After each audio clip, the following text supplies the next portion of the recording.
తాజాగా కాశ్మీర్లోని పహల్గామ్కి సంబంధించి ఒక కీలకమైనటువంటి విషయం ఎక్స్పోజ్ అయ్యింది, బయటకు వచ్చింది. ఏంటంటే అక్కడ ఎలాగ అంటే పహల్గామ్లో ఉన్నటువంటిది అమెరికాకు సంబంధించినటువంటి ఒక ఫర్మ్ 2 నెలల క్రితం US based tech company Maxar Technologies ఒక ఆర్డర్ రిసీవ్ చేసుకుందంట పాకిస్తాన్ బిఎస్ఐ నుంచి. ఏమనంటే పాకిస్తాన్కి సంబంధించి ఈ పహల్గామ్ ప్రాంతంలో కాశ్మీర్కి సంబంధించినటువంటి డీటెయిల్స్ కావాలి, పర్ఫెక్ట్ మ్యాపింగ్తో కావాలి అన్నటువంటిది.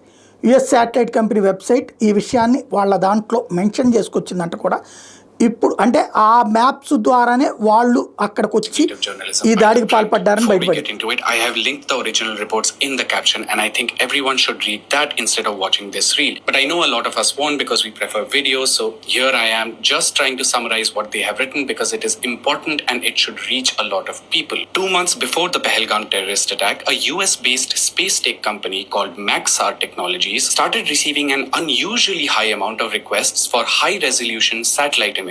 The satellite images ordered were of Pahalgam and Pulwama, Anantnag, Poonch, Rajouri and Baramulla. Now, I don't need to tell you why these places are significant. Now, the orders for these satellite images started being sent to Maxar Technologies in June 2024, just months after Maxar had onboarded a new partner, a Pakistani geospatial company called Business Systems International Private Limited. And these orders continued until up to 10 days before the attack. Now, to be very clear, the data does not reveal if these orders came from BSI, but defense analysts, experts and scientists that the Prince team talked to said that this coincidence cannot be ignored given who the founder of BSI is, Ubaidullah Sayed. So who is this man? He's a Pakistani-American businessman who was found guilty and sentenced to a year of prison by a US federal court for illegally exporting high-performance computer hardware and software from America to the Pakistan Atomic Energy Commission, PAEC.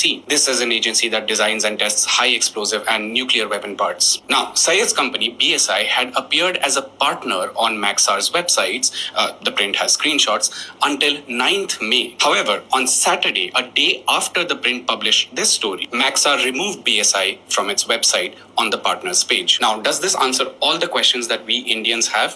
ఇది అతి పెద్దదైనటువంటి అంశం వెలుగులోకి వచ్చింది. కాశ్మీర్ కుంభకోణం 2024 నుంచి design చేశారు. కాశ్మీర్లో ఉన్నటువంటి ముఖ్యమైనటువంటి ప్రదేశాలు దాన్ని ఎట్టించి ఎట్లా మూమెంట్ ఉంటుందన్నటువంటి హై రిజల్యూషన్ పిక్చర్స్ కావాలని బిఎస్ఐ అనేటటువంటి సంస్థ పేరుతో అమెరికాకి సంబంధించినటువంటి మ్యాక్సా అనేటటువంటి సంస్థకి ఆర్డర్లు వెళ్ళినాయి. అది కేవలం ఈ రెజల్యూషన్స్ని అమ్ముకుని బతికేటటువంటి ఓ సంస్థ. దానికి డబ్బులు పెద్ద ఎత్తున ఇస్తూ వచ్చేటప్పటికి అది అప్పటి నుంచి ఇస్తూ వస్తుంది.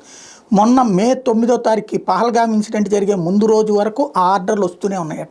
ఈ బిఎస్ఐ అనే సంస్థ ఎవరు స్థాపించారని చూస్తే సయ్యద్ అనేటటువంటి అమెరికాలో నివసిస్తున్నటువంటి పాకిస్తానీ వ్యాపారవేత్త. వాడు ఇంతకుముందు అమెరికా వేరే దేశాలకు సంబంధించినవి కూడా ఇట్లాగే హై రిజల్యూషన్ హార్డ్వేర్లు ఇట్లాంటివి వాడుతున్నాను అమెరికాలో అరెస్ట్ అయ్యి జైలుకు వెళ్ళి వచ్చినటువంటి వాడట. వాడే ఇప్పుడు ఇందులో కీలకమైనటువంటి వ్యక్తి. వాడు ఈ క్యాప్చర్ తీసుకుని అవి పాకిస్తాన్ సైన్యానికి పంపించాడు. పాకిస్తాన్ సైన్యం అక్కడ ఉన్న తీవ్రవాదులకు ఇచ్చింది. వాళ్ళ ద్వారా ఇదంతా చేయించింది అన్నటువంటి కాశ్మీర్ కుట్రలో కొత్త కోణం వెలుగులోకి వచ్చింది.